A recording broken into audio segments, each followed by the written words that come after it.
నిజాయితీగా పనిచేసే వాళ్లకు చివరికి ఇదే జరుగుతుందా? వీడియో పూర్తిగా చూడండి. అడవిరాజు సింహం దగ్గర ఒక గాడిద రాత్రింబవళ్లూ ఎంతో నిజాయితీగా కష్టపడి పనిచేసేది.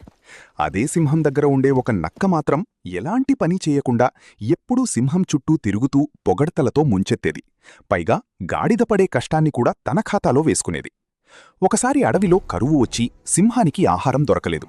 అప్పుడా నక్క, మహారాజా, ఎటూ పనికిరాని ఈ గాడిదను ఎందుకు పోషించడం, దాన్నే తినేయండి అని సలహా ఇచ్చింది. సింహం ఏమాత్రం ఆలోచించకుండా తనకోసం జీవితమంతా కష్టపడిన గాడిదను చంపి తినేసింది. నక్కకు మాత్రం మంచి పదవి దక్కింది. మన నిజ జీవితంలో కూడా ఇదే జరుగుతుంది. నిజాయితీగా కష్టపడేవాడికి గుర్తింపు ఉండదు. పై అధికారులకు భజన చేస్తూ ఇతరుల కష్టాన్ని వాడుకునేవారే అందలం ఎక్కుతారు. అవసరం తీరాక పక్కన పెట్టబడేది, చివరికి బలైపోయేది మాత్రం కష్టపడేవాడే. ఇలాంటి మరిన్ని ఇంట్రెస్టింగ్ కథల కోసం మినీ కథలు తెలుగు ఛానల్ను సబ్స్క్రైబ్ చేసుకోండి.